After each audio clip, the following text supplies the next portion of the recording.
Good evening.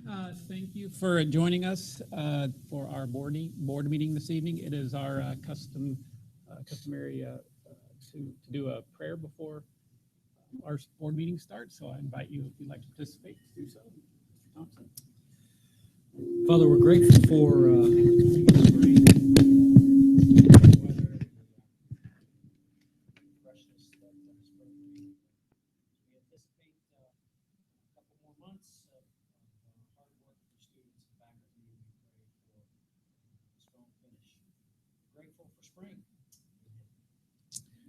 Thank you. Our first item on the agenda is recognition, where we recognize some great students and faculty. So, with that said, Dr. Clendenning.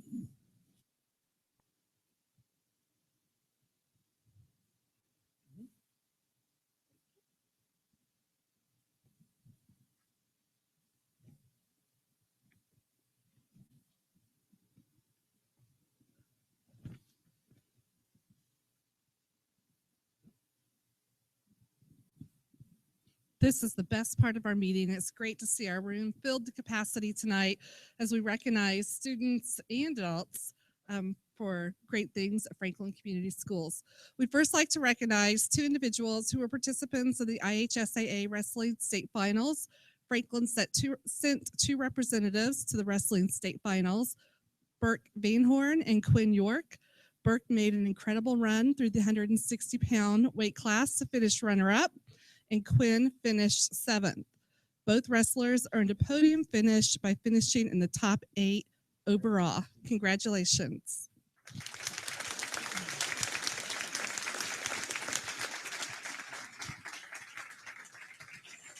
and we are going to pass the mic and let the students speak. So everybody else that's here, get ready to do the exact same thing. We want you to talk a little bit about your plans for, one's a senior, one's a junior.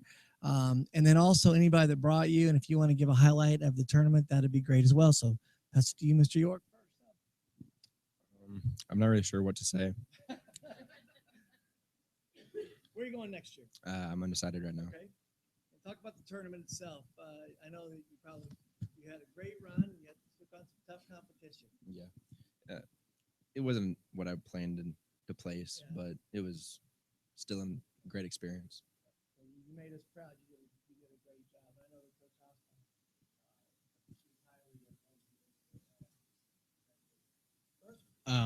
I'm undecided. I'm a junior, like you said. I've got some colleges looking at me.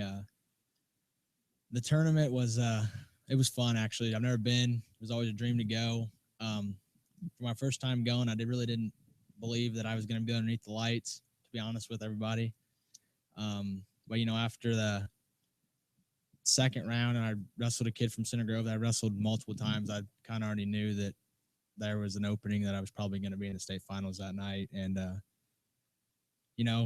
coach, we went through what to do in the finals hundreds of times, but, we didn't come out on top. But hopefully next year I'll be on top and not second. Yeah, he was a 2-time state champion, a 3-time state finalist. great job.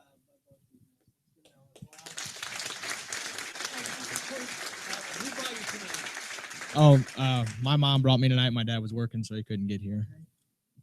My mom and dad. Congratulations. And if you don't know, Mr. Vaught loves wrestling, and he goes to most of the events from Evansville to Calumet. You can find him in the stands. He yells every once in a while, too, if you go and sees what happens. But it's great to have a support like that. So with that. And these two always good sports. Very good representatives of the school. And that sort of thing. We just are so proud of them. So thank you.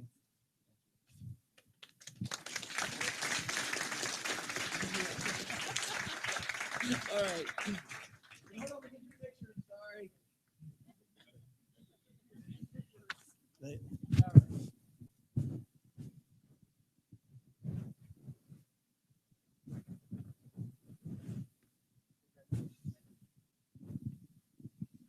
Keeping with the wrestling team, we'd like to recognize two first-team academic All-State wrestlers.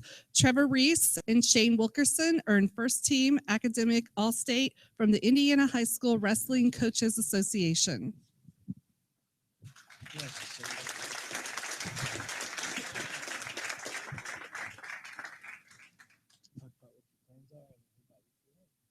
All right. My mom and dad brought me here today, and next year I plan to go to Ball State University and study criminal justice. I'm a junior, so I have yet to decide where I want to go. Probably somewhere in the medical field, orthopedic. My parents brought me, Dave and Sarah Reese, and my little brother, who seems to always outshine me in sports, is also here.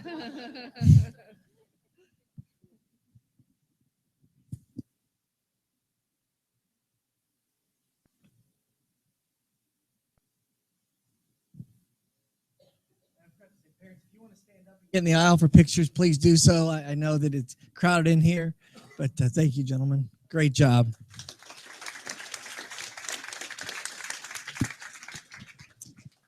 Next, we'd like to recognize Nikita Clutchy and Austin Frankel.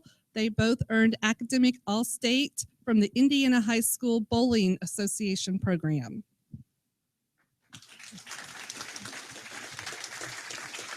Congratulations. Congratulations. Pass the mic. My name's Nikita Kletchy. Next year, I'll be attending the Art Institute of Indianapolis, studying fashion retail management. I've been on the bowling team for 4 years now, and I'm extremely sad to see it over, but I had a really great time, and I'm grateful for my coaches that are back there. Thank you guys for everything you do. Tonight, my mom and my grandma are here with me. Sorry for my appearance. I just came from baseball practice, so I was a little unaware of this just because of manling and stuff. But I'm here. Bowling. It was fun. I played for 3 years because I didn't know about it freshman year, and then me and a couple of my friends decided to go and play just to see how it was, and I actually liked it and stayed with it. So I definitely progressed. I'm definitely unorthodox and everything I do. So definitely like my bowling, my coach will tell me it's not common what I do, but I also pitch the same way I bowl. But it was a nice journey throughout the years. So I definitely enjoyed it. I'm planning to go to Ball State to study computer science. My mom brought me here straight from the field house. So those are my plans for the future. As my 7 years as superintendent, it's the first time we had academic All-State in bowling. So that's a great honor for these individuals.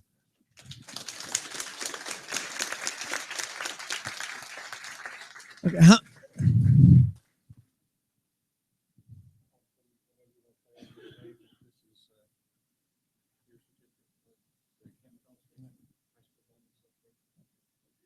Let's get a picture here.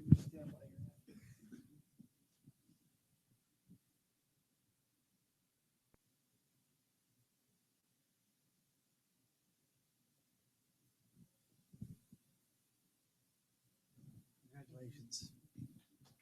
Who's next up? Swimming? All right. Next, we have two swimmers we'd like to recognize for their participation in the IHSAA Swimming State Finals. Carla Gildersleeve placed 6th in the 200 freestyle and 7th in the 500 freestyle. And Jacob Destramp placed 3rd in the 200 freestyle and 6th in the 100 freestyle. Congratulations. And before I pass the mic, I'd like to note these two are freshmen athletes for us that competed so well, and they did an outstanding meet. And just to watch them compete against kids, I know that in Jacob's race, he was going against mostly seniors. And I think Carla also had the field predominantly of upperclassmen. So we're looking for great things. And if you ever want to go watch some excitement, it's really fun to watch our swimmers and Coach DeWitt and all that they're doing to go out and compete. So congratulations. And I'll pass the mic to you. So I'm Jacob Destramp, and I'm a freshman, so I have no clue what I'm going to do for college. I'm excited for the next 3 years, watching myself and our team grow, hoping that we'll all get better. And about it. I'm Carla Gildersleeve. My mom, Jill, brought me here. My dad is at work, and I'm just ready for the next 3 years to watch the team and everyone get better.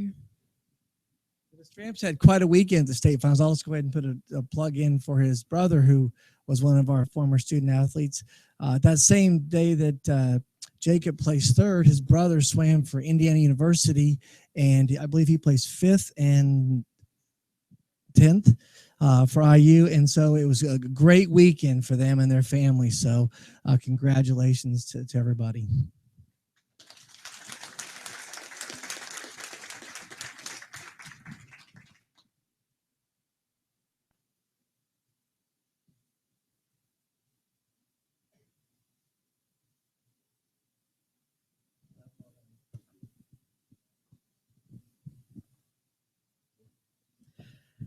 Next, we'd like to recognize our Franklin High School FCC LA members who attended the Family, Career, and Community Leaders of America State Leadership Conference. Many earned medals and honors, and we have 2 national qualifiers. And I will let them tell you all about that. Help us recognize Sarah Chambers, Nikita Clutchy, Katie O'Neill, Anika Cooper, Savannah Kimbrell, Kelly Janis, Haley No, Sarah Scott, Navi Reich, Emily Segrest, Connie Dane, Taylor Walker, Christina Young, and their teacher and sponsor, Mrs. Barb Torrey. Annika Cooper, sorry, Annika. We'll pass the mic. Tell us the event that you did well in. And I know we've got a couple that also qualified for national competition, and we'll have you mention that as well. So we'll start right here. Hello. Okay. Hey, so I'm Sarah Chambers, and I did a STAR event over advocacy. And in advocacy, I did a Coats for Veterans project. I collected 106 coats for veterans, and I collected a lot of winterwear. And I got a gold, and I am national qualifier. So, yeah.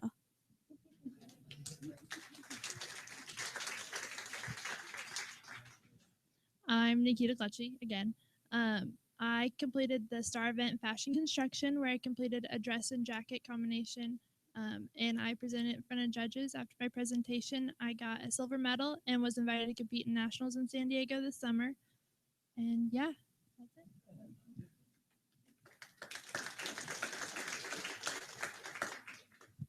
I'm Katie O'Neill, and I competed with Annika Cooper in the STAR event category of state. We did the chapter service project display, and we received a gold and are the alternates for nationals.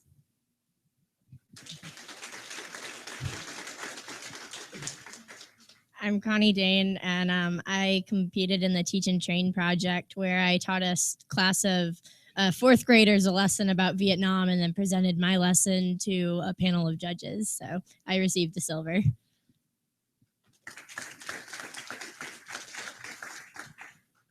My name is Taylor Walker. I competed in career investigation, and I received a gold medal. I'm Haley No. I competed in the Focus on the Basics, and I received a gold medal. I'm Kelly Janis. I participated in the Focus on the Basics, and I got a gold medal.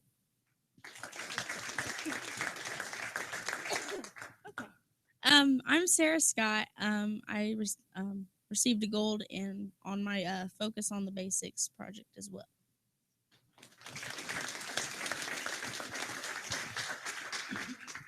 And on the way out today, you'll see several of the projects in the hallways if you want to take a peek. And I know not everyone drove today, but you guys forgot to introduce your mom and dad.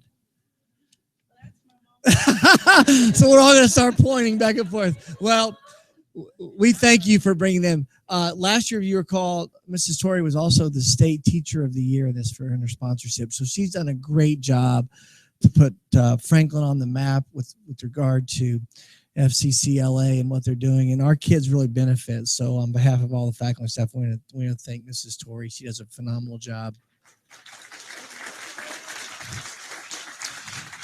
And now if you guys get in 2 rows, kind of taller students in the back, and then kind of fill, we're gonna take a picture here. Mrs. Tori, you're in here as well. Here, we can take a picture. Natalie, can you take a picture and oh.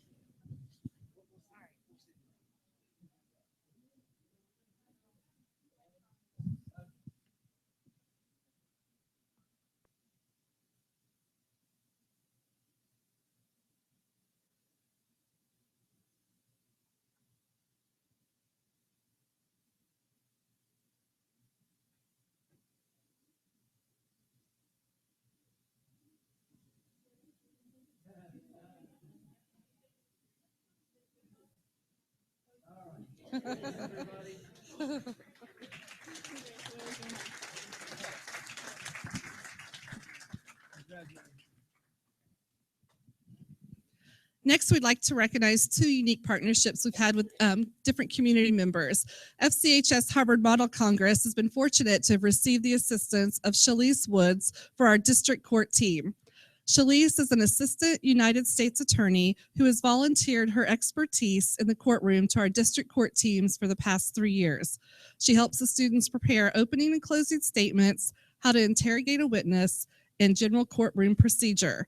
She is with us tonight, along with Angela Kuntz, who is one of our Harvard Model Congress sponsors, and with Travis Capehart and Chris Casera. Congratulations. You know, and since you're good at interrogating, we're going to let you interrogate Mr. Mercer. So go right ahead.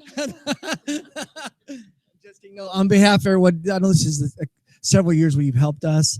And our kids, if you would ever get a chance to see them perform against schools from all across the nation, and most of them are private schools that we go compete against. They do a phenomenal job, and it's because of experts in the field like Ned. So thank you for that. So, thank you. Talk about what you do for our kids during the actual practice. Sure. I mean, first of all, the real award should go to the teacher coaches because they devote just a tremendous amount of time to this program. It's a great program. The students put on a trial. So they put on a mock trial and they have to prepare 3 different cases and be ready to do either side of each case when they go to Boston. So that's what I help out with. But they also do an oral argument to the Supreme Court, to the United States Supreme Court, and then Model Congress too, right? Yeah, in a surprise case.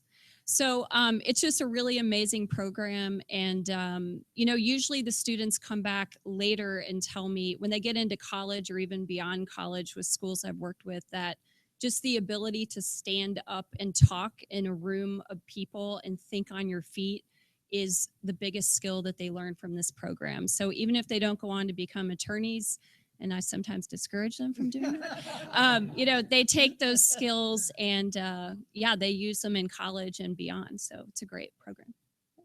Thank you. Thank you very much. Do you want to say anything? You want to add anything?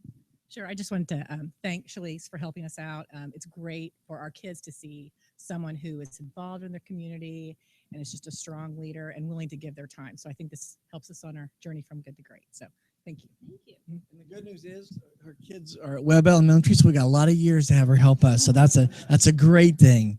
So. Oh, and all the kids are, yes. That is awesome. How about football officials? No, because if you don't know, her husband's a Big Ten football official during the season. So they have quite an active family. So congratulations. We really appreciate what you do for us.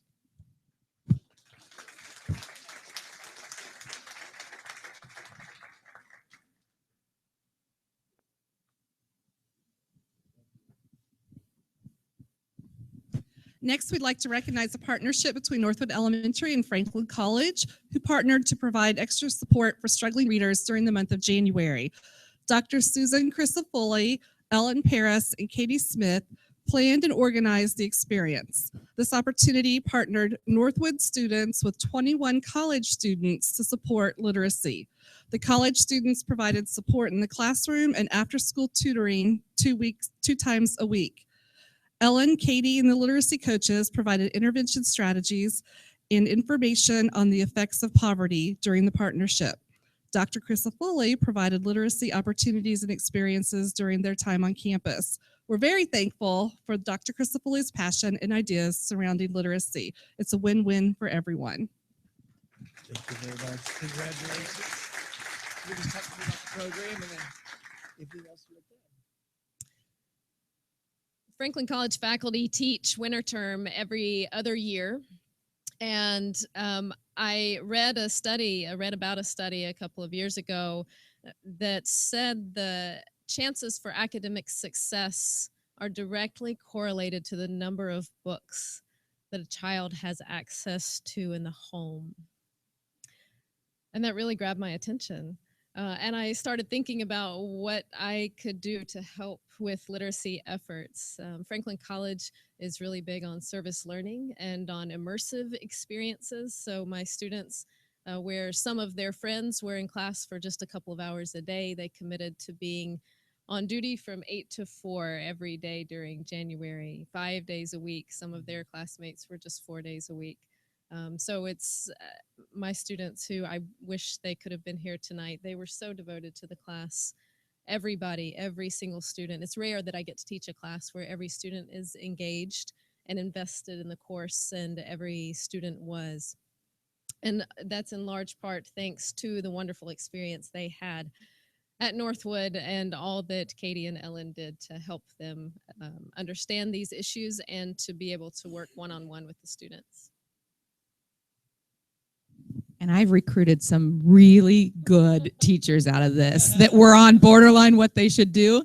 And they are still visiting us once a week. Most of all 21 students, they come one day a week and either eat lunch with their partner or a couple kids or play games at recess, read books with them, do homework with them. So it wasn't just January, it's continued on, and it's a great thing. And I had one of the gentlemen knock on my door just last week and said, I've talked to Dr. Krista Foley. I'm going to make the transition into teaching. So I said it was the best decision that he's made. He was really good with kids. And Dr. Krista Foley was great at mapping everything out and making it worthwhile on the college end, and then making all the action into place at Northwood as well. Thank you. One more thing. Yeah, go ahead. Yep. And excitingly enough, one of my colleagues is going to continue the partnership next year, and then I'll be on board the following year. So we hope that this is a long-standing partnership between the college and the school system. This is just another example of our partnership, but Dr. Krista Foley actually helped us bring Chromebooks to the high school. She was behind the scene when we looked at our writing and ways that we can impact students. And so she went on a Six Sigma journey with us and identified the need for writing. And so this is the second time where we tapped on her expertise to say, help us think about the journey for our students and what it looks like at the next level. So once here at the high school, and it contributed to Chromebooks and a one-to-one environment, and now all the way down to elementary school, we're getting books that really will impact the complete journey. So thank you very much.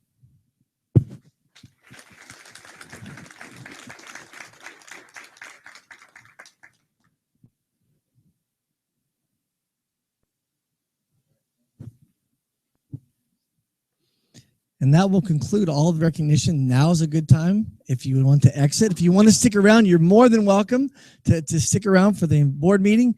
But thank you. It's a pleasure to have everyone here tonight.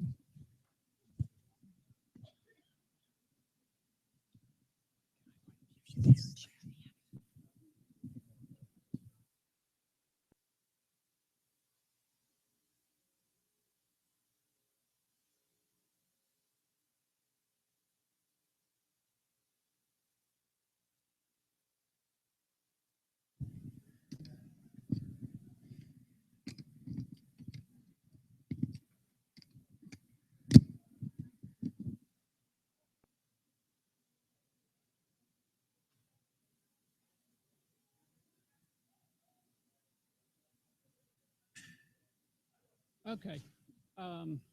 Thank you, Dr. Clendenning. Our next item on the agenda is for board and public comments. If there are any public comments, please step forward, state your name, and limit to 2 minutes pertaining to items on the agenda. Yes. That I think we need to to bring to the board tonight, and that is a few months ago we highlighted school safety, and by law we have to appoint school safety specialists. And you went through the list, and Mr. Doty is our school specialist for the district. One feature that I want to make sure that we don't omit, that we do clarify, and that would be any type of communication that would come out with regarding school safety, with regard to notice of trespass or protective orders or those things, would come from the Director of Operations and Safety, and that would be Mr. Doty. And I would like to add that inside the consent agenda item. Okay. Mr. Young, is there anything else on that that I need to clarify or I note? believe so. Specifically, what we're doing here is the superintendent is delegating to Mr. Doty the authority to issue no trespass orders as to all school properties, and to take such other actions as the superintendent might be allowed to take as it pertains to school safety. And all of those powers, superintendent's asking you to approve by vote as being delegated or designated, if you will, to Mr. Doty. All right. Are there any other comments? I think just to clarify, so there'd be two people in the district that could do that at this time, Mr. Doty and myself. Very well. Thank you. Any questions? Comments? All right. Very well. So move for approval of. Thank you. Well, we haven't done the public comments. I'm sorry. Councils. Yes. So can we go ahead and vote on the consent agenda, or would you want to? Sure, I was just looking at the oldest council. Yeah. Yeah, you can do the consent agenda. Okay. Well, we'll come back to the committee Thank you. meetings, and we'll move to consent agenda, if that's okay. There's a motion for approval on the consent agenda. Are there any questions or comments? I do have a couple comments on personnel. We want to thank several teachers. It's that time of year when teachers start to announce that they're going to be moving on and doing a few other things besides coming and helping with us. We have outstanding teachers throughout our district, and I wanted just to highlight Eve Cork will be retiring at the end of the year and moving to Georgia. I think that's correct. Marcia Decker, CBIS art teacher, is retiring. Linda Greenwell at Creekside, and then in special education, Mary Petrie is announcing her retirement. So we wanted to thank those individuals. It's outstanding, all the hours and time that they spend helping our students. And this is only, it's not even come close to the way to say thank you, but to acknowledge them at a board meeting, I just want to highlight that their endeavors and say thank you. Very good. Thank you. Any other comments or questions on the consent agenda? All those in favor of the motion, please signify by the sign of aye. Aye. Opposed? Motion passes. Thank you. Mr. Wirtz, one more thing. We did just approve a new HR lead specialist. Michelle Bright is coming out of the private industry where she's been a recruiter and HR specialist for Express. And before that, she worked at the Daily Journal, and she will lead the certified portion of human resources. In addition, she will serve as the leader of that entire department. In the past, we've had some other responsibilities, like Mr. Doty was overseeing non-certs. Now Michelle will take over that. So we just want to say welcome aboard, and we'll look forward to that. Mr. Vaught will be happy to note that she is a Purdue graduate, and she even before she was officially hired, she already sent me a text yesterday saying, "Oh, by the way, the Purdue was playing tonight," kind of helping me out, and note that she wanted to let me know that the Hoosiers did not make it that far. So we like her a lot. Very good. All right, thank you. We will go ahead and circle back up to the councils. We'll start with Music Council. We did not meet this month. Our next scheduled meeting for Music Council is next month, although there's probably some awards, some notes for that department that's worth mentioning. This last weekend, we had our Winter Guard compete in the state finals. First time in 23 years in their division where they finished 14th. That's one great achievement. We also, the choir program continues to achieve at that high level of success that they've had. They both Bella Voce and Signature Sound won grand champion a number of competitions this year, so that's great. The show choir was the first time in the school history being able to make it to the state finals, so they're in the top 9 for the show choirs. The middle school actually competed for the first time in show choir and won their class, so that was a great achievement for them as well. And the indoor drum line competes this Saturday for their qualifications for the state. So hopefully that covers most of it. All right, Athletic Council. We've not met, however, we'll report that after the winter sports season, the boys lead in the Mid-State Conference and are in first place, continuing their strong results, and the girls are now in second place. Overall, for both high school sports, boys and girls, Franklin High School is in first place in Mid-State. So hope for a continued strong spring and win that award once again. Mr. Wirtz, I'd like to also note that Mr. Regas has added a component this year into parent meetings that's outstanding. It brings all of the sports in each season together. We meet in the auditorium, and it really talks about the expectations of what it means to be a student athlete in our school, from sportsmanship to academics, and he highlights all those things and just does a great job of setting the tone of expectations and excellence. And so I just want to say thank you publicly to him because it really sets us apart. Mrs. Woolridge, anything else? We'll add one other thing. Continue to have success in powerlifting, and we had several representatives from the high school. I believe 3 young ladies and 1 young man who placed first in their respective divisions in Ohio recently. So we have some really strong kids, and so it's pretty cool to see. So Anything else? I believe not. All right, Legislative Council. Nothing to report. Superintendent Strategic Task Force Council. We are finishing up our listening tour, so the strategic plan discussion will take place next month at our board meeting. And we did have this conversation with the Superintendent's Task Force, and I'm excited to say that collaboration will take place of leadership, but leadership will still be an integral part of our guiding principles and a few other elements. So that's where we are with the Task Force Council. Yep, we talked about that last month. Yep. Very good. Communications Committee. We did not meet, but I will just reiterate that the Hall of Fame nominations are due by the end of the month, and it's on our website still. Yep. The application is on our website. All right, thank you. Collective bargaining. We're just meeting informally, and just to reiterate, I think we all know this, but we did have a 12% increase in insurance by master agreement CBA. The district is picking up the first 4%, and the teachers are getting the next 8%.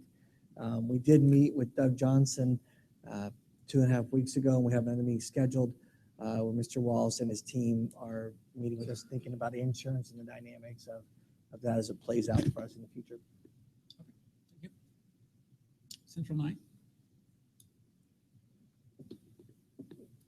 Central 9 has been conducting interviews for a new director/superintendent, and it's not public yet, so I can't say who's going to be in that position. But decision's been made soon. Yes, and Central 9 will be well off. So we're very pleased, and I look forward, I think the next thing at Central 9 is to set the new set of goals and expectations now that we've got a new leader in place, and reach out to superintendents to assist us in that process. So, thank you. Very good. RDC? We meet tomorrow morning, and the biggest thing as it relates to the schools would have to do with the TIF that they're looking at approving. So my understanding is that it comes to RDC tomorrow, but not for final approval until April. The April meeting, I believe. So, but there will be discussion tomorrow on it as well. Thank you, Dan. All right, we already did consent agenda, so we'll move on to superintendent reports. Dr. Clendening, insurance Yeah, presentation. I just wanted to highlight a couple of things on the insurance. The reason for the mid-year increase, we are part of a trust, the South Central Insurance Trust, and under Insurance Board of Regulations, there's a requirement called MEOA that stipulates that you must have enough money in reserves that would meet your premiums and runoff if something were to happen with the trust. Unfortunately, that is not the case. We're over $300,000 in arrears on that, so we had to have the insurance premium. It will take place on May 1st, and what that means is that the teachers' first paycheck in April will see the increase for that. We are looking at things in the future to help mitigate the continuing rise of cost of insurance, looking at wellness opportunities. We're also looking at continuing to compare us into the benchmarking of other school districts across and the state plan. JA Benefits is the partner and consultant for the trust, and they are also one of our vendors for our 403B. So Doug Johnson has been here on campus to help us understand insurance, understand why these increases are happening, and how we can move forward to help reduce them. So that's where we are.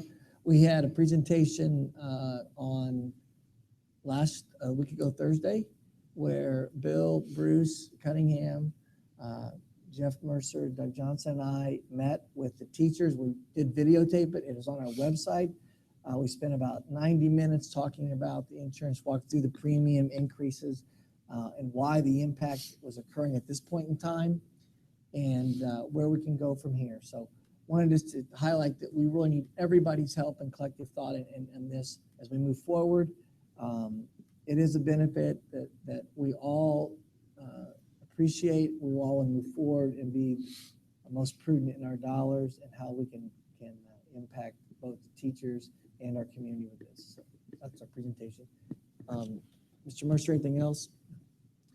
Mr. Wall, same thing on that from that. Thank you. Thank you.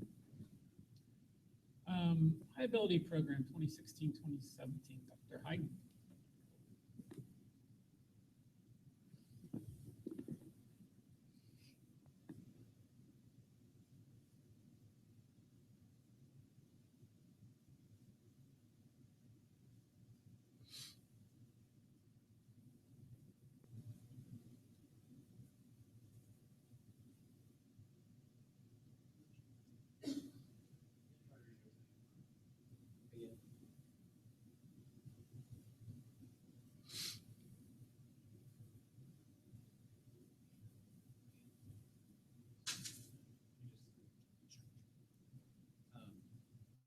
Well, you may have it on your Chromebooks as well. It's actually agenda, so I can go through it. Yeah, we do have it. No, just went away.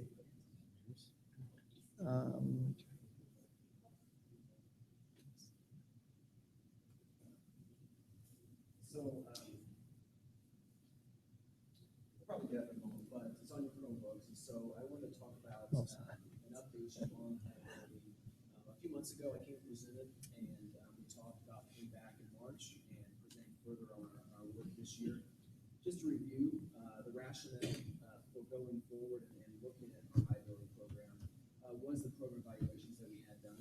We finished high school in spring 2014, and in spring 2015 we finished the K-8 program evaluation. So we used look for improvements and betterments to our programming. So there are a list of things that we've already implemented this year off of that. First of all, we are administering the COGAT, or the Cognitive Abilities Test, to all kindergarten and second grade. That's now considered a best practice across the country and certainly here in Indiana. And the reason for doing that is because by administering that test to all students, we give all children a better chance to be able to show what they know. And the Cognitive Abilities Test is trying to find potential. So it might be hidden by some other factors, but that test is better at finding that potential and making sure that we can then bring them into our programming. And parents will receive all those results as well, so that'll be a benefit to the parents to be able to have that information. We also began this year using practice activities for the Cognitive Abilities Test, which ended up being quite a process to have the teachers go through, but it did give every child a really good chance to know exactly what that test was and practice taking it before they took it for real, so that way we could much better give everyone a fair chance at doing well. We also use our K-8 high ability guidance plan that our school counselors developed last year. And so our school counselors this year are now utilizing that guidance plan to make sure they're meeting the affective needs of our high ability learners as well. Really exciting, and something that truly is unique to Franklin schools, really in the state of Indiana, is that we actually have our second group of teachers now going through to earn their high ability licenses. We started a group of 7 2 years ago when we won a competitive grant through the state, and then we used some high ability grant dollars to bring the first group of 7 through, and those folks are all licensed now, and many of them are teaching high ability in one form or another, or will be soon. And so we actually, Dr. Clendenning and Mr. Mercer have budgeted money to go ahead and bring a next cohort and get them started. So we're working again with Ball State. We actually offer the course, one of the courses on campus in Franklin. So if you go to the Ball State catalog, you find a course offered at Creekside Elementary in Franklin, which is a little bit unique. Although it's open to anyone, although so far only Franklin teachers have taken that course. But they actually have the professor come to Creekside and offer that in a hybrid format on our campus. And so we have our next group of 7 moving through. And so we have more than quadrupled our number of teachers with their high ability license in the school district. And that really is phenomenal progress, because those folks know so much more, and they also become catalysts for change in their buildings and across the district. Also very important, and a process that's been ongoing, but one that we're really working on this spring, is vertical articulation.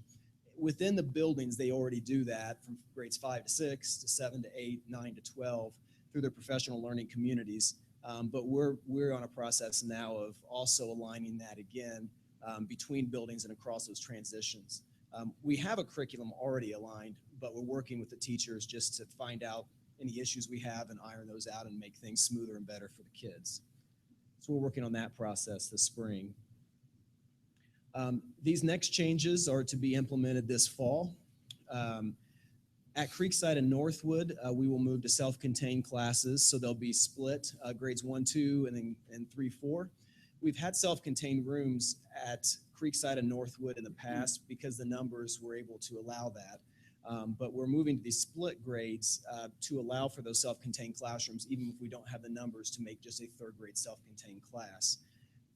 In a self-contained classroom, of course, a teacher is able to deliver the curriculum that you have approved a couple springs ago, a separate high ability curriculum at a much more consistent and quality level. So that's a really nice change at Creekside and Northwood. And at Union, Needham, and Webb, each building principal has been working hard with their staff, and they also have very good folks at each one of those buildings that are either high ability licensed or have so much knowledge that in their point in their career, they're not going to add a license, but they might as well have it now. And those folks are working in those buildings to set it up. And then we're looking at 2017-18, finding a model that will work at, particularly at Webb and Needham, those just being a little smaller building. Please stop me, by the way, if I get moving along and move over something you'd like to hear more about. Custer Baker and the middle school have been doing a great job with their self-contained content area models for years, and they're going to continue with that. Self-contained just means that you don't have a classroom of many, many different levels. There's still some level differences in the classroom. The teacher still has to differentiate some, but they're able to deliver that separate curriculum to all the students in the room. And so that's why we tend to use self-contained model as we move forward. We also have a really neat addition to the high school for next year.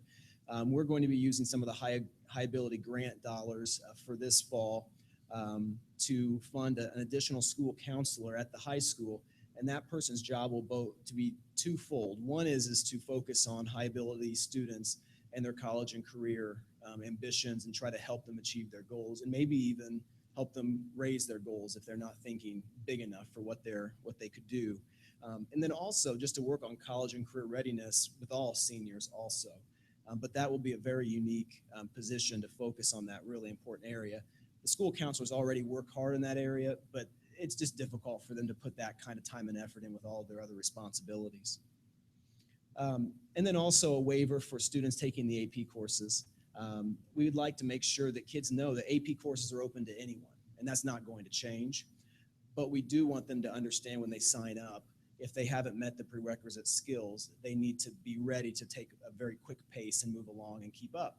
And we want them to know that if they don't keep up, and that leads me to my next item, there will be a parallel course with the AP courses that allows them to bail out of that course and then not really set themselves back with their scheduling. So, bailing out of, say, AP U.S. History into a more general U.S. History type of course or an equivalent course. And then also a really neat and exciting thing at the high school is a new honors geography course that will be offered this fall as well. And that's brand new, and that's really going to be neat. And they've been working hard at the high school to get that set up and ready.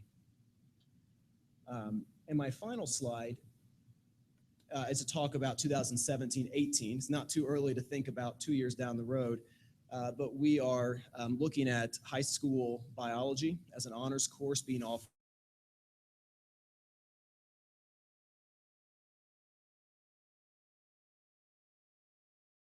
So they might not otherwise have time to take. And that course will be open to students that are qualified to be able to handle that type of coursework as an 8th grader.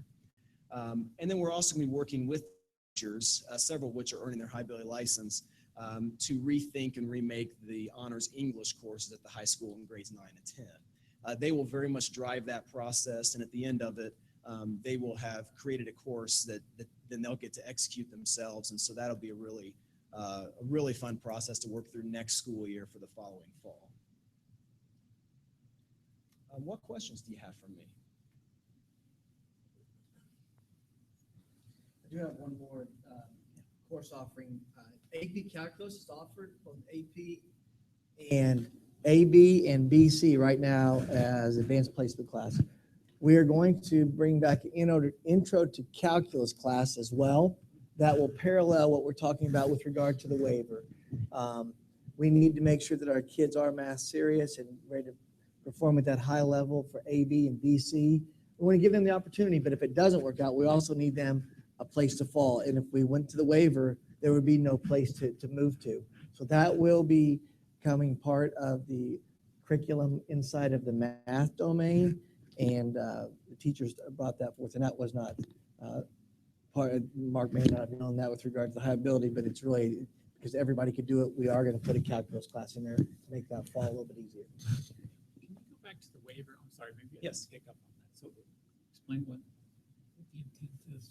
The waiver, AP philosophically believes, and I think everyone agrees, there it is, that AP courses are open to all students. But the concern is if a teacher has a class of, say, 27 students, and say 10 of them or 12 of those students are struggling to keep up, teachers automatically, and with good reason, will try to differentiate. But the concern is if they're slowing down the course too much, they won't get everything covered. And then the kids, all kids take that AP exam, and we want students to get 3, 4s, and 5s. And really, we want kids that have that potential not to get a 3. We'd like to see a 4 or a 5 to show they truly mastered that high level and also large amount of content. The waiver in and of itself is just, I guess, front loading the conversation to parents and saying, we want your child to take this class. It's wonderful that you want it, but here's the thing: it's going to move fast, and you've got to keep up and have the child and the parents sign No it. surprises. Yeah, no right, surprises. right. And Moving we it hope closer. that allows a teacher a little bit more freedom because they work so hard and they try to bring every kid along. And we still want them to do that. But we also want them to know that at some point it's time, okay, this is not working. Either you're not doing the reading or it's just too much of a struggle. And then have that parallel course so they can move in and not disrupt their entire coursework at the high school. Because in the past, there was nowhere for them to fall to, right? They just lost those credits. I mean, if you couldn't get through calculus, you didn't have a parallel track. It's always been a struggle, from what I understand from the counselors, to find a place to take a child who is struggling and not entirely mess up their schedule and be able to make that still work for them. And I would agree. We would see loss of credit, or they would stay in the class, get a D or a C because it was weighted, so they, hey, okay, I do get one more grade letter up when it comes time. But then we require the kids to sit for the test. They would sit for the test and get a 1. And they're like, well, okay, I didn't get to take this credit with me to college, so why did I sit through that?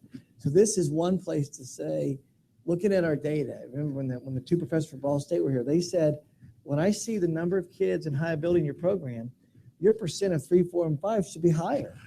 And why is it not higher? And I think they pondered with us, maybe it's because the teachers have to feel like they got to slow down the curriculum. We don't get the opportunity to really get to everything. So this is one place we can insert a waiver, tell mom and dad, hey, this is what's expected, and know where we're headed. I think it's a great idea. Thank you. Any other questions? I'd just like to say thank you again for all your hard work in the high ability program. It's come just a long, long way since my kids started school, so thank you. Mark truly is a leader in high ability. I think he gets calls, every week from somebody. We've had recently some schools are coming to visit in the near future from all over the state.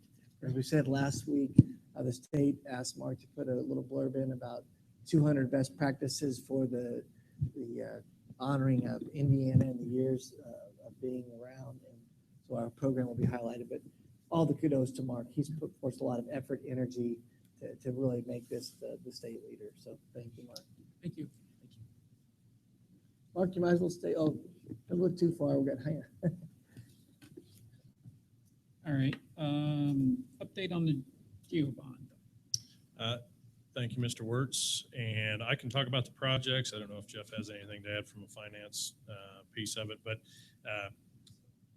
if you recall, there are a few projects that do fall under the public bid law. Those notice to bidders was sent out and run in March in the Daily Journal, March 11th, and then again we'll run March 18th. The pre-bid meeting will be March 23rd, and then the bid opening for those projects for the roof replacement, all the asphalt work at the various buildings, and then the exterior wall and foundation work at Union Elementary as well will be open on April 6th, which then we would bring forward the apparent low bidders for approval at the April 11th board meeting. So that's what's going on for the work at Union. We are asking the contractors, because it's a tight schedule, we have a very short time frame to get all the work done. I'll be asking them to provide us a schedule and a manpower loading schedule so that they can demonstrate to us that they're going to hit substantial completion by August 10th, I believe it is first start of school. So we'll be asking for that. Other projects on the list that don't require to fall under that public bid law, we're getting quotes frequently, as they come in. As the quotes come in, then we're selecting the contractor to do the work and getting on their schedule. Things like the cooling tower replacement at Creekside is on the schedule for spring break. Pool tile grout work down at the middle school, that's on schedule for August. With all the activities in that pool, that's the time frame to get it done.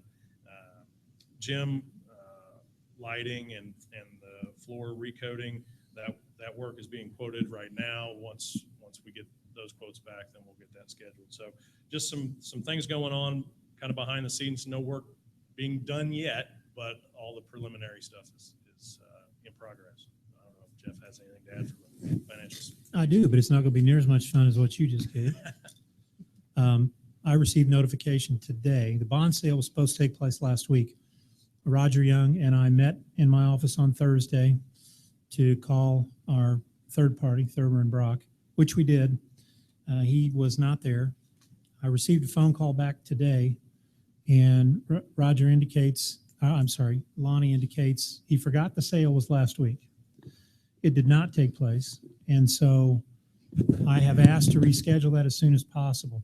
Roger, I received an email from Jane Herndon yet late this afternoon. So here's my question to you. This, I'm assuming, in fact, I think I know, requires board approval of the winning bid for that matter, which is what we intended to do tonight. Jane indicated that we would need the board available toward the end of the month. My goal was still to have money in our hands March 31st, which was the original, that was the timeline. So Lonnie indicated that we could still do that. All the advertisement was still in effect. Is there something we have to do formally with the board? If that's the case, then it may require that we postpone approval until the April board meeting.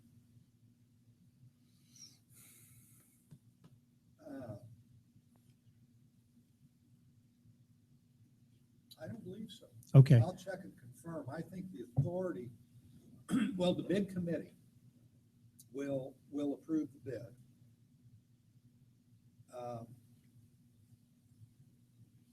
I believe all the documents and the resolutions allow the closing to go forward without any other formal board action. Okay, good. Otherwise, it would have required either a special meeting or we have to wait till April. I will check on that and make sure. Okay, she's copied you on the email as well. Okay, is she saying, I didn't get the email, is she saying that she thinks we need another meeting? She's indicated that the board may need to convene, and so hence my comment to you. Regardless, we'll figure it out, but it probably means we have to wait until the April board meeting because we're going to be right in the middle of spring break at that point. Okay, well, if that's the case, then you're not going to have a closing until late April. Which means we get set back a month on our money being here.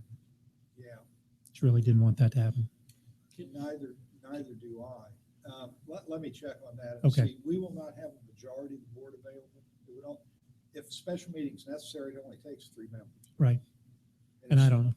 It'll just be a formality because the financial advisor is going to tell us what the best bid is. Right. Which you'll know as well. It's math. Yes. So I guess we'll figure this out as we go along. If a special meeting is necessary in order to get you the funds so that Bill can start these projects promptly, maybe we can put a special meeting together. Bill, when do you anticipate first invoices coming through? They won't come through until mid-May. And then we would pay at the June board meeting would be the first. We may be okay either way. Well, but you expect contracts to be signed and approved by the board at the April meeting, I assume. Correct. I kind of like to have the money in the bank before we sign on the contract. I agree. So let me do some work and I'll advise the board accordingly. Okay. Thanks for the update.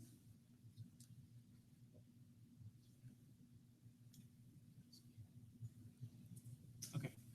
Any other comments on that? All right. Thank you. IDOE grant. Mr. Sprout. Yes, this year we've reached out in a number of venues. Actually, we're re-hosting the Google Summit, so we're excited about that. But as we talked about it, tonight we recognized some great wrestlers. We recognized swimmers. We recognized Dr. Hayden with a high ability. This is yet another opportunity that we want to try to get our students engaged in their interest. And what's exciting is the Department of Education would like to participate with us, and namely a grant. And so tonight we'll request approval of that grant. But what we're going to do is next weekend potentially host this meeting and allow students to learn from other students, get excited about what their interest is, which was namely technology. They're also going to hear from speakers such as the FBI. How do they use technology? I think I might sit in on that one. They're going to talk about how they get satellite pictures from a satellite millions of miles away. The satellite was launched 10 years ago. How does technology work in communicating with that way? So this is one of those opportunities to intrigue students, and namely the Department of Education has a Hoosier Student Digital Leaders Grant in the tune of $20,000 that I would like to request approval of.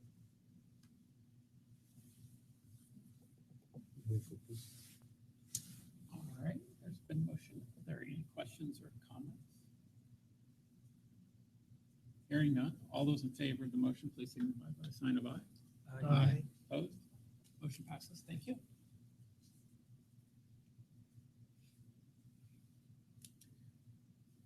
Discussion items.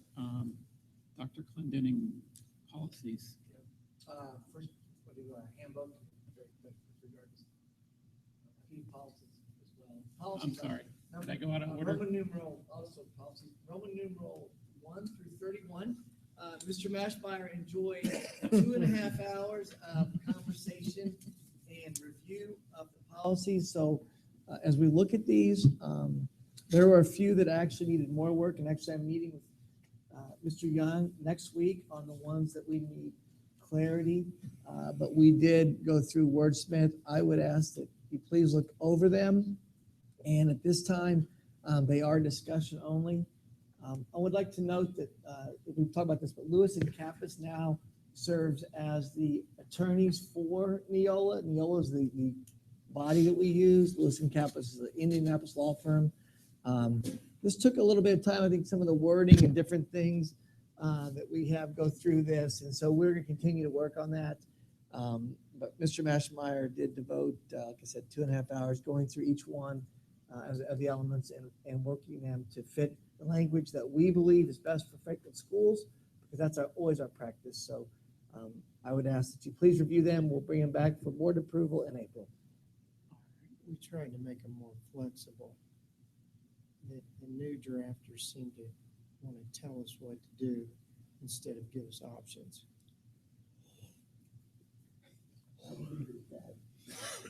Very good. It's nice that you put this agenda together and we don't follow it, so I apologize. Handbook. Dr. Hyden. Yeah, we wanted to bring the elementary handbook forward to the board for consideration tonight to talk about and discuss, and then it'd be an action item probably next month.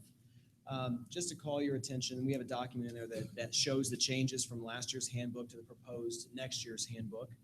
And the first one up that was slightly revised was the student health and clinic information. There was a very small change to the chickenpox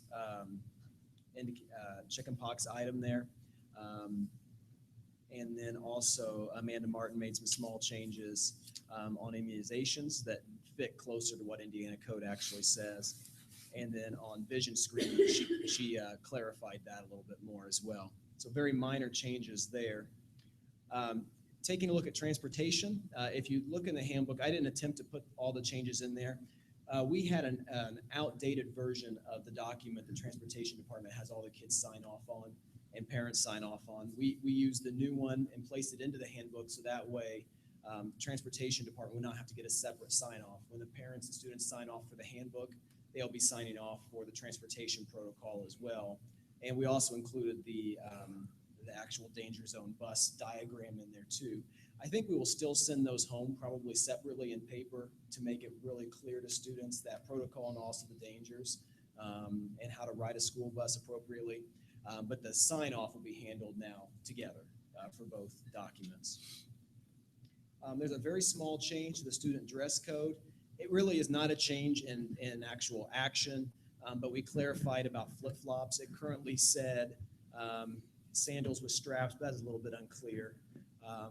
And really, flip-flops, some kids will wear more of a sandal to school, but bring PE shoes for recess, and that probably still would not be an issue. But we do want students to have recess every day. We believe strongly in that. And so we'd like kids to be safe. And our school nurses can attest to how many stubbed toes and different issues they come down with when they don't wear proper footwear. So we'll continue to ask for parents to do that, or just send an extra pair of shoes with their children to school. the last edition is actually an addition to the handbook. It clarifies what each of the elementary schools practice already is, which is that generally, and this is more or less, but after the first week or two of school, principals at this elementary schools ask for parents to not walk their child all the way down to the classroom. Now that doesn't count for parents that have business in the building or need to bring a science fair project down to the room or other things like that. Of course, parents would still walk their children to class for that. But overall, it tries to tell parents, and all of our buildings do this already, but please use the school bus or our car rider lines, and only park and walk in if you have business in the school, or if there's maybe if your child's on crutches or there's something else like that happening. But it also does clarify that please follow each school's procedures, because every school at the start of the handbook adds a few pages on their PTOs and also just basic arrival procedures and how the car rider line works. So those are our proposed changes. There'll also be a few other things where we change lunch prices or textbook rental if any of those things change at all per your approval. Do you have any questions for me about these? Again, it's just a discussion item this month. No? All right, thank you. Thank you.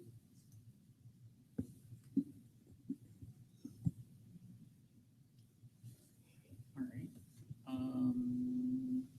Dr. Clendenning. Just a few quick reminders. Matt mentioned the high school digital leadership conference coming up this Saturday. We are here from 8 to 4 roughly. And during that time, you'll many presentations. One neat aspect, the kids are actually going to compete at this conference for prizes. And I will tell you a few of the prizes. We're giving away drones.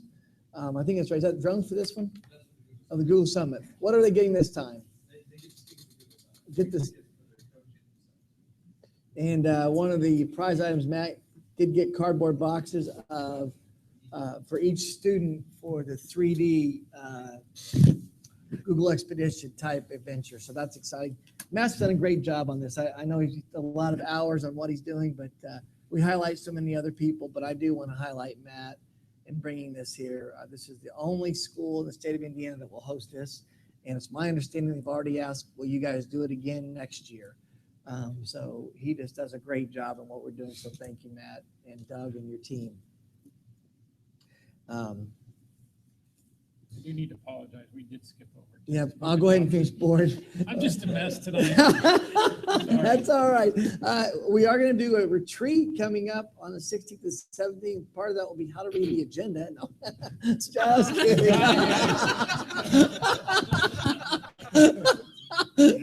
Thank you. I got that. Remember that for the review. Followed by superintendent's contracts.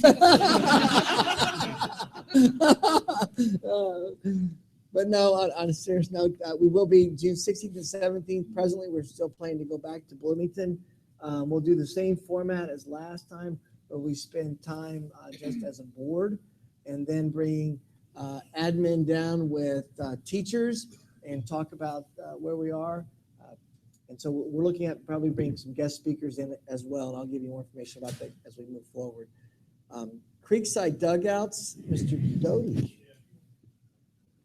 Just to give you an idea of what is coming at Creekside, and this is all paid for and will be constructed by the youth baseball group, Franklin Youth Baseball, which is which Coach Firebends, it's his feeder program. Dave Hukin is that president, and they will be putting dugouts at Creekside, the other field, what was called practice field next to the game field. We have so many teams, softball and baseball age groups. They need dugouts on that field so that they can actually have a game field there, and they put up fence. This is just the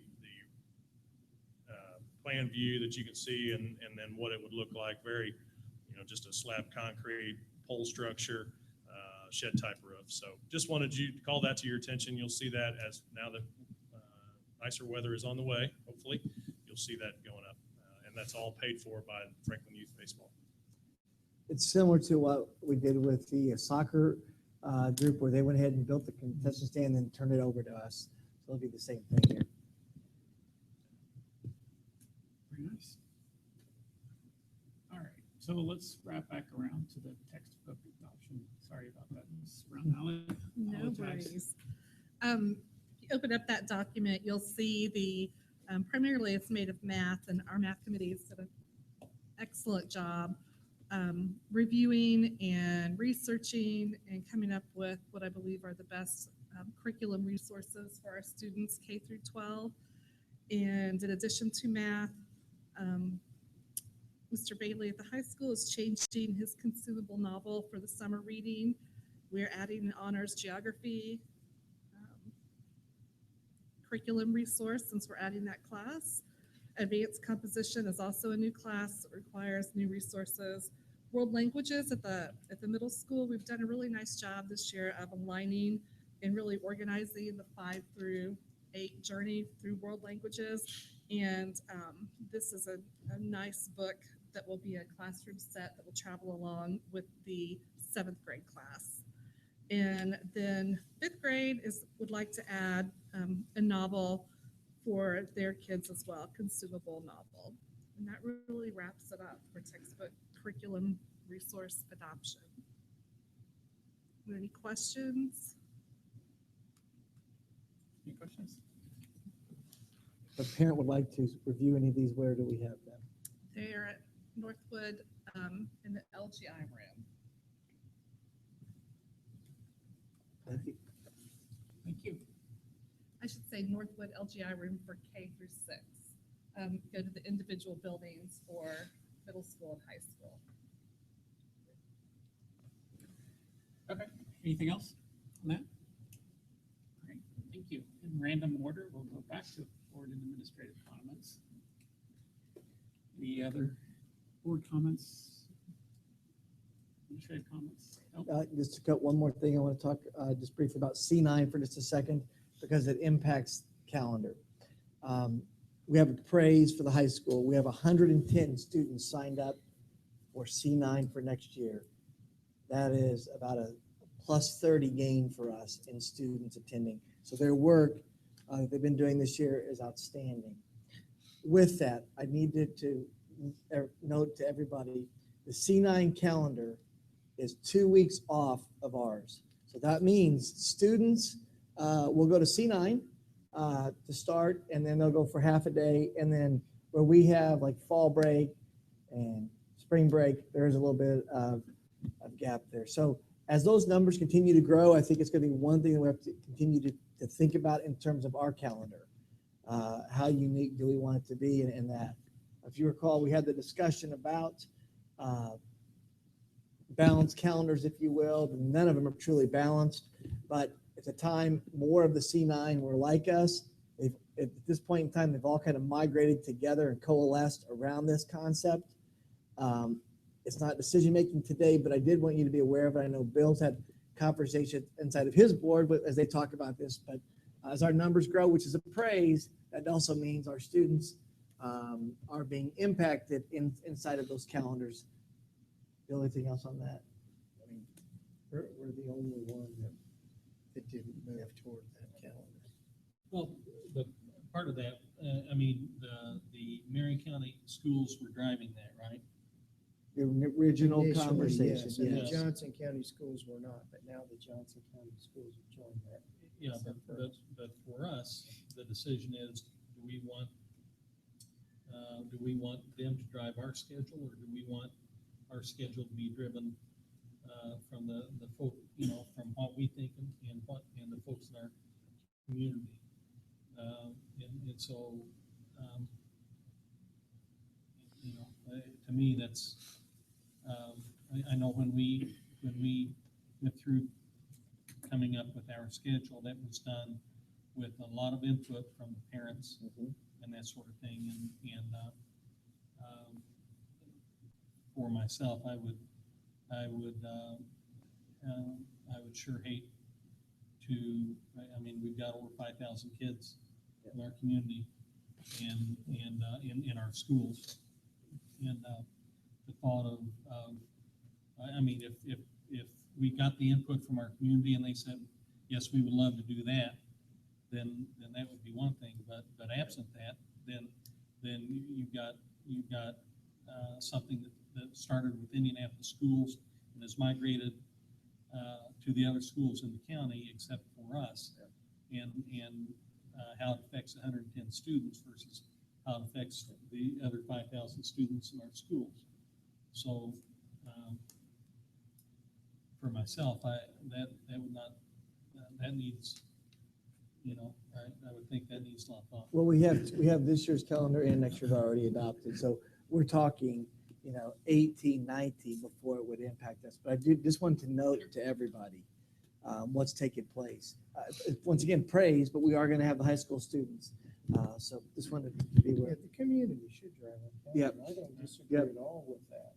It's just that every 5, 6, 7 years, we probably want to revisit it as those numbers grow, hopefully from 110 to 130.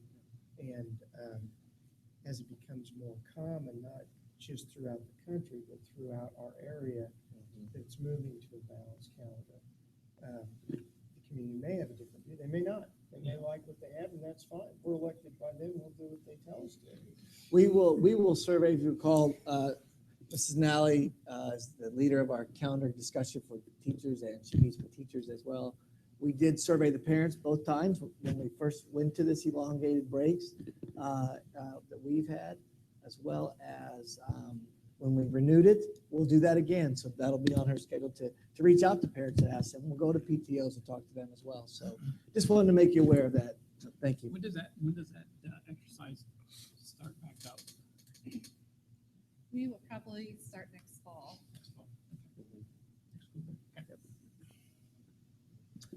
Just a few other highlights of the calendar. Kindergarten registration, April 5th, right after break. Our numbers are actually pretty strong. We're getting parents to respond already, but we want to highlight that to everyone. Also, Google Apps for Education, we just mentioned, April 16th and 17th. Board, I know you may not want to do the full 2 days, but if you want to come and just see what's happening with Google, please come out. Matt's and his team have got some exciting things coming up. And just a reminder to parents, May 24th is our official makeup day that we lost on December the 18th. So we're making that up on the 24th. And then Mrs. Nally has one more announcement. I do. Jeff and I have both been on the receiving end of our community in time of need when they wrap their arms around us. And we have some community members that want to do that same thing for one of our senior students, Caleb Buck. The high school will be having a graduation in honor of Caleb Saturday night, the March 19th, starting at 6 p.m. And the organizers of that event wanted to extend to you all an invitation to come and participate if you would like to do that. What time? It's at 6 o'clock here at the high school. It'll be held in the auditorium. Thank you. Any other updates, calendar wise? Now it's time for public comments. Seeing none. Move to adjourn. Thank you.